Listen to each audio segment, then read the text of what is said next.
नमस्कार. आजचा सवालमध्ये तुमचं मनपूर्वक स्वागत. आज नवा आठवडा, नव्या आठवड्याचा पहिला दिवस, नवा प्रश्न आणि नवी चर्चा. आज सकाळी यूपीएचे प्रभारी अर्थमंत्री प्रणव मुखर्जी यांनी आपलं अंतरिम बजेट संसदेमध्ये सादर केलं आणि त्यावर देशभरामध्ये प्रतिक्रिया उमटल्या. विरोधी पक्षांनी या बजेटला विरोध केला. हे बजेट म्हणजे निव्वळ लॉलीपॉप आहे असं म्हटलं, तर सत्ताधारी पक्षाच्या खासदारांनी हे बजेट सर्वसामान्य माणसाची काळजी घेणार आहे असं म्हटलं. आजचा माझा प्रश्न या बजेटबद्दल नसला तरी बजेटशी संबंधित आहे. आज मी सुरुवात करणार आहे या कार्यक्रमाची बजेटच्या चर्चेपासून आणि जाणार आहे यूपीए सरकारच्या गेल्या 5 वर्षाच्या आर्थिक कामगिरीकडे. म्हणूनच आजचा माझा प्रश्न आहे तुम्हाला, यूपीए सरकारची आर्थिक कामगिरी समाधानकारक आहे का? तुम्ही आपले SMS पाठवू शकता. प्रत्येक सेगमेंटच्या शेवटी आणि कार्यक्रमाच्या शेवटी मी अंतिम निकाल जाहीर करीन. आज ही चर्चा करण्यासाठी माझ्या सोबत आहे नामवंतांचं एक पॅनेल. माझ्यासोबत दिल्लीहून आहेत डॉक्टर भालचंद्र मुणगेकर, केंद्रीय नियोजन आयोगाचे सदस्य आहेत. IBN लोकमतच्या प्रेक्षकांना ते पूर्णपणे परिचित आहेत. माझ्यासोबत मुंबईहून आहेत राष्ट्रवादी काँग्रेसचे नेते रत्नाकर महाजन. माझ्यासोबत कोल्हापूरहून आहेत अर्थतज्ञ PN जोशी आणि माझ्यासोबत जळगावहून आहेत भारतीय जनता पक्षाचे नेते आणि महाराष्ट्राचे माजी अर्थमंत्री एकनाथ खडसे. मी सुरुवात करतोय चर्चेला विरोधी पक्षापासून. खडसे साहेब, मला सांगा, आजच्या बजेटबद्दल तुमची काय प्रतिक्रिया आहे? हे बजेट लोकांना समाधान देणार आहे का? मुळामध्ये आजचं बजेट जे आहे ते अंतरिम बजेट आहे आणि अंतरिम बजेटमध्ये ज्या मागच्या योजना आहेत त्यांनाच अधिक तरतुदी करण्याचा प्रयत्न सरकारच्या माध्यमातून झालेला आहे. ज्या दाखवलेल्या आहेत तरतुदी त्याही किती प्रमाणात खर्च होतील याच्याविषयी साशंकता आहे. पण एका प्रकारे निवडणुका समोर ठेवून अशा स्वरूपाचं आम्ही शेतकऱ्यांसाठी वगैरे अन्य तरतुदी वाढवत आहोत असं चित्र उभं करणं, रोजगारांसाठी आम्ही आता 1 कोटीच्या वर रोजगार दिवस सांगणं, मग 5 वर्षामध्ये या सरकारने काय केलं? मुळामध्ये ज्या मागच्या योजना होत्या, ज्या पंतप्रधान सडक योजना असेल, सर्व शिक्षा अभियानची योजना असेल, हे NDA सरकारच्या कालखंडामध्ये सुरू झालेल्या योजना आहेत.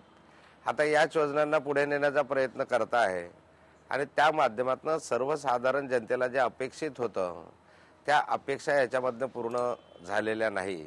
अंतरिम बजेटच्या माध्यमातून त्या पूर्ण व्हाव्या अशी अपेक्षाही नाही. परंतु जे चित्र उभं केलं जात आहे ते चित्र या अर्थसंकल्पाच्या दृष्टिकोनातनं जे उभं केलं आहे ते फसवं आहे. अर्थमंत्र्यांनी याच्यामधून काही साध्य केलेलं नाही.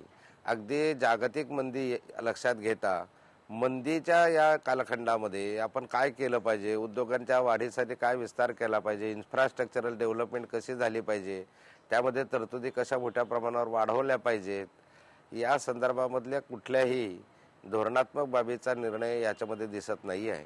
एकंदरीत बजेटमध्ये फार काही असे उपलब्धता नसून एक निराशाजनक आहे. फार काही जनतेला दिलासा देईल असा प्रकार त्याच्यामध्ये नाही आहे. अगदी अल्पसंख्याकांसाठी आता तरतूद करताय, वेगळं मंत्रालय सांगताय. 5 वर्ष यांना कुणी अडवलं होतं? अगदी खडसे साहेब, मी येतो तुमच्याकडे. बजेट निराशाजनक आहे अशी तुमची पहिली प्रतिक्रिया आहे. मी जातोय रत्नाकर महाजन यांच्याकडे. राज्य नियोजन मंडळाचे ते उपाध्यक्षही आहेत.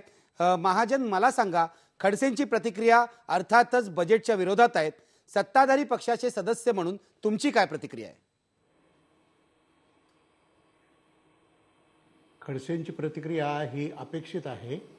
ज्या क्षणी ते तशी प्रतिक्रिया देण्याचं थांबवतील त्या क्षणी ते विरोधक उरणार नाहीत. राज्यघटनेच्या 116 कलमानुसार 1 वर्षापेक्षा कमी कालावधीसाठी सरकारी माध्यमातून होणाऱ्या खर्चासाठी संसदेची मान्यता घ्यावी लागते. तशा प्रकारची मान्यता घेण्याचं पहिलं पाऊल आज केंद्र शासनानं टाकलेलं आहे. ही याची मर्यादा प्रथम लक्षात घेतली पाहिजे.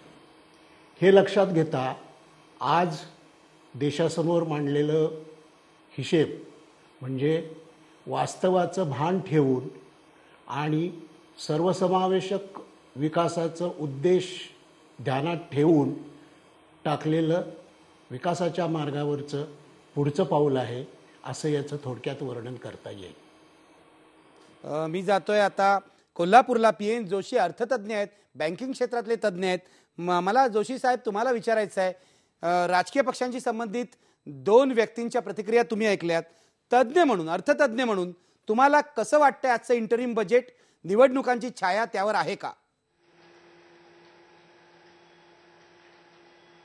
आजचं अंतरिम बजेट जे आहे हे लक्षात घेतलं पाहिजे की 4 महिन्यामध्ये जो खर्च होणार आहे, मार्च अखेरनंतर साधारण 1.5 महिना सरकारला जो खर्च करावा लागणार आहे त्याला सँक्शन घ्यावं हा त्याचा मूळ उद्देश असतो. पण आपण ही लक्षात घेतलं पाहिजे की UPA सरकार ज्यावेळी सत्तेवर आलं त्यावेळी 2004च्या इलेक्शनमध्ये त्यांचा खरा नारा होता की NDA सरकारचं इंडिया शायनिंग मोहीम जोरात असली तरी आम आदमी को क्या मिला हा त्यांचा नारा होता आणि आम आदमीसाठी आपण काहीतरी केलं पाहिजे असं त्यांचा मूळ उद्देश असल्यामुळं मला वाटतंय की या इंटरिम बजेटमध्ये जे काय 4-4.5 वर्षात जमलं नाही ते थोडंसं भरून काढावं म्हणून ग्रामीण भागासाठी भरघोस स्कीम्स अनाऊन्स केलेल्या आहेत. खेड्यामधल्या एकंदर जी ग्रामीण रोजगार हमी योजना आहे त्याला चालना दिलेली आहे. मिड डे मील या स्कीमसाठी 8,000 कोटीचं प्रॉव्हिजन केलेलं आहे. मिड डे मीलबद्दल माझं मत जरा वेगळं आहे, कारण तुम्ही मिड डे मीलला जगातला सर्वात मोठी स्कीम आहे म्हणून अनाऊन्स करता, याचा अर्थ अन्न मिळावं म्हणून शाळेत येणारी मुलं वाढायला लागले तसा त्याचा अर्थ होतो आणि मग गरिबी खरंच जास्त वाढत आहे असा एक प्रकारचा भास होतो.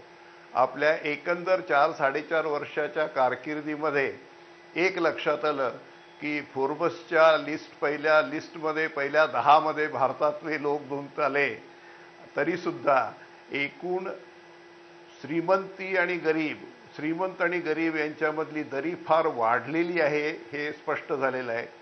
आणि त्यातच महागाईनं मध्ये बरीच भर घातल्यामुळं गरिबीचं प्रमाण फार मोठं झालेलं आहे. जरी आपण आकडेवारीप्रमाणे पर्सेंटेज कमी झालं म्हणत असलो तरी संख्या ती वाढतच चाललेली आहे, ही पण वस्तुस्थिती आहे. पण ग्रामीण भागासाठी खास अशा स्कीम्स या इंटरिम बजेटसाठी करण्यामध्ये इंदिरा गांधींच्या नावानं ज्या 2 स्कीम्स सुरू केलेत, एक विधवांच्यासाठी पेन्शन योजना आणि तळागाळातल्या बायकांच्यासाठी विमा योजना, या 2 नवीन स्कीम्स खेड्यातल्या लोकांच्यासाठी आणि बहुतेक तळागाळातल्या लोकांच्यासाठी फार महत्त्वाच्या आहेत. ग्रामीण इन्फ्रास्ट्रक्चरसाठी त्यांनी 20,000 कोटीचं प्रॉव्हिजन केलेलं आहे. एकूण ह्या इंटरिम बजेटचा संपूर्ण रोख हा ग्रामीण भागामध्ये, जिथं देशाच्या 60% लोक राहतात, त्यांच्याकडे लक्ष देणं आवश्यक आहे असं फायनान्स मिनिस्टरना वाटलं, प्रणब मुखर्जींना वाटलं, म्हणून त्यांनी जास्तीत जास्त भर ग्रामीण भागावर टाकलेला आहे. अनेक लोकांच्या अपेक्षा होत्या की मंदीचं वातावरण आहे, टॅक्स कन्सेशन्स काही मिळतील का, कारण डिमांड वाढावी यासाठी शहरी भागात सुद्धा, कारण आम आदमीमध्ये फक्त खेड्यातलेच लोक येतात असं नाही, पण शहरामध्ये सुद्धा आम आदमी काही आहेत, त्यांना काही टॅक्स कन्सेशन्स बेनिफिट्स मिळतील का अशी अपेक्षा पण होती. मंदीवर काय उपाय यात अनाऊन्स होतील का. पण आपल्याला माहिती आहे की फिस्कल स्टिम्युलस 1 आणि 2 आधीच सरकारनं जाहीर केलेलं आहे आणि त्यावेळी प्लॅनिंग कमिशनचे डेप्युटी चेअरमन मॉन्टेक अलोवाले यांनी सांगितलं होतं की आता ह्या आर्थिक वर्षामध्ये दुसरं जे फिस्कल स्टिम्युलस दिलं हे शेवटचं आहे, त्यामुळं स्टिम्युलस असं या इंटरिम बजेटकडनं काही अपेक्षा करण्यामध्ये अर्थ नव्हता. जोशी साहेब, मी येतो तुमच्याकडे. तुमचं म्हणणं पोचलंय प्रेक्षकांपर्यंत. मी जातोय आता डॉक्टर भालचंद्र मुणगेकर यांच्याकडे. डॉक्टर मुणगेकर, मला सांगा, ग्रामीण भागावर भर आहे असं जोशींचं म्हणणं आहे. ग्रामीण भागावर भर आहे हे बरोबर आहे एका दृष्टीने, तुम्ही दुपारी असं म्हणालात, पण मला सांगा, उद्योजक नाराज आहेत, शेतकरी सुद्धा नाराज आहेत, असं का झालंय आजच्या बजेटमुळे? पहिली गोष्ट अशी आहे की मुळामध्ये हे बजेट ज्या पार्श्वभूमीवर सादर करण्यात आलेलं आहे, एक जागतिक मंदीचा काळ आहे. भारताची अर्थव्यवस्था गेल्या 4 वर्षामध्ये 9% पेक्षा जास्त दराने वाढत होती. जगातली अर्थव्यवस्था चायनाच्या नंतरची आपली एकमेव अर्थव्यवस्था आहे. चायनाची अर्थव्यवस्था गेल्या 16 वर्षामध्ये 12% वाढत होती, तिचा आता आर्थिक वेग 9%वर आलेला आहे. आपला वेग 7.1% आलेला आहे आणि चायनानंतर आपली दुसरी अर्थव्यवस्था आहे. मला असं वाटतं की जागतिक मंदीचा जो एकंदर जो एक काळ आहे त्याचा भारतीय अर्थव्यवस्थेवर झालेला परिणाम, टॅक्स कलेक्शनमध्ये त्याची झालेली घट, वित्तीय तूटमध्ये वाढती घट, साधारणपणे 2.5% वित्तीय तूट होते राष्ट्रीय उत्पन्नाच्या ह्या वर्षाच्या 2008-09च्या बजेटमध्ये, रिवाईजमध्ये जे 5%वर गेलेले आहे, पुढच्या वर्षी जवळजवळ ते 6%वर जाऊ शकेल. अशा परिस्थितीमध्ये आणखी ह्याच्यापेक्षा फिस्कल स्टिम्युलस उद्योग किंवा काय ही गोष्ट मला वाटतं अशक्यप्राय होती. वास्तवाचं भान ठेवून आणि वास्तव अडचणी लक्षात घेऊन सरकारने जो केंद्र अर्थसंकल्प सादर केलेला आहे, संपूर्ण अर्थसंकल्प खरं म्हणजे 9 आणि 10 या वर्षासाठी आहे. फक्त 4 महिन्याच्या खर्चासाठी त्याच्यामध्ये आउट ऑफ अकाउंट्स किंवा अंतरिम मान्यता पार्लमेंटची त्यासाठी घेतली जाईल. आणि या संपूर्ण पार्श्वभूमीवर हे अंदाजपत्रक सर्वसामान्य माणसाला आम आदमीला दिलासा देणार आहे असं माझं स्वतःचं मत आहे. एकतर शायनिंग इंडिया आणि आम आदमी ह्या दोघांच्याही हितसंबंधाला एकाच वेळेला जर आपल्याला साध्य करायचं असेल आणि त्यातलं प्रेफरन्स द्यायचं असेल तर मला असं वाटतं आम आदमी या केंद्र संकल्पाचा गाभ्याचा भाग आहे. अल्पसंख्याकांसाठीच्या योजना आहेत, शेड्यूल ट्राईबसाठी आहेत, ट्रायबल भागासाठी आहेत, ग्रामीण भागासाठी आहेत आणि एकंदर 2,85,000 कोटी रुपयाचा अर्थसंकल्प जो आहे त्या अर्थसंकल्पापैकी जवळजवळ 70 ते 75% खर्च हा एकूणच गरिबांच्यावर राष्ट्रीय नॅशनल गॅरंटी स्कीम आहे, ज्याच्यामध्ये आतापर्यंत 13 कोटी पर्सन डेज इतका रोजगार निर्माण झालेला आहे. 3.25 कोटी कुटुंबांना त्याचा फायदा झालेला आहे. Rural development fund, Jawaharlal Nehru national urban renewal mission, mid day मीलसाठी 8,000 कोटी रुपये, प्राथमिक शिक्षणासाठी 13,000 कोटी रुपये, जवळजवळ आपल्याला सांगतो की Rajiv Gandhi rural development water मिशनसाठी 7,400 कोटी रुपये, रुरल सॅनिटेशनसाठी 12,000 कोटी रुपये, एकूणच नॅशनल रुरल आरोग्य म्हणजे ग्रामीण आरोग्य योजना 12,070 कोटी रुपये आणि भारत निर्माणसाठी 40,900 कोटी रुपये. आता मला सांगा की आत्ताच्या प्राप्त परिस्थितीमध्ये अर्थव्यवस्थेचा वेग 9%वरनं 7%वर आल्यानंतर, टॅक्स कमी झाल्यानंतर, नॉन टॅक्स रेव्हेन्यू कमी झाल्यानंतर आणि फिस्कल डेफिसिट वाढल्यानंतर, केंद्राचं आणि राज्य सरकाराचं नॉन प्लॅन एक्सपेंडिचर वाढल्यानंतर, आता मग अशी जोशी असं इन्कम टॅक्सच्या लोकांना काही दिलासा पाहिजे होता. आता इन्कम टॅक्सवाले लोक भरणारे हे आम आदमीमध्ये मोडतात की प्रतिष्ठित लोकांच्या मध्ये मोडतात? भारतामध्ये आज सुद्धा फक्त 0.7% लोक टॅक्स भरतात. जगात टॅक्स भरणाऱ्या लोकांचं प्रमाण सगळ्यात भारतामध्ये कमी आहे. तर मला असं वाटतं की प्राप्त परिस्थितीमध्ये जो अर्थसंकल्प सादर केलेला आहे 70,000 कोटी रुपयांचं शेतकऱ्यांचं पॅकेज एकंदर आहे. आणि सगळ्यात महत्त्वाची गोष्ट जो रोजगार निर्मितीचा भाग जो आहे ते आपण लक्षात जर घेतलं तर आज सगळ्यात रोजगार कमी होताना दिसतात ते एक्सपोर्ट सेक्टरमध्ये. गारमेंट्स आहेत, हँडलूम इंडस्ट्री आहे, डायमंड इंडस्ट्री आहे. डायमंडमध्ये एकट्या सुरतमध्ये 2 लाख लोकांचा रोजगार कमी होण्याची शक्यता आहे. 4.5 कोटी लोकांनी एम्प्लॉयमेंट एक्सचेंजवर आपली नावं नोंदवलेली आहेत. अशा परिस्थितीमध्ये एका बाजूला फिस्कल मॅनेजमेंट रेग्युलेशन ॲक्ट असताना आणि ती तूट वाढत असताना 6व्या वेतनाचा आयोग ह्याचा फायदा कोणाला होणार आहे मला तुम्ही सांगा? 14,500 कोटी रुपये शासनावर नुसता केंद्र सरकारचा ह्या 6व्या वेतनापोटी भर पडणार आहे. तेव्हा ग्रामीण आणि शहरी भागातील गरीब लोक, मध्यमवर्ग आणि कनिष्ठ मध्यमवर्गीय लोक जे 2000 जानेवारी 2006 पासून याची अंमलबजावणी होणार. जवळजवळ केंद्र सरकारच्या 13 लाख पेन्शन होल्डरना याचा फायदा होईल. 50 लाख जे स्टाफ आहे त्यांना याचा फायदा होऊ शकेल.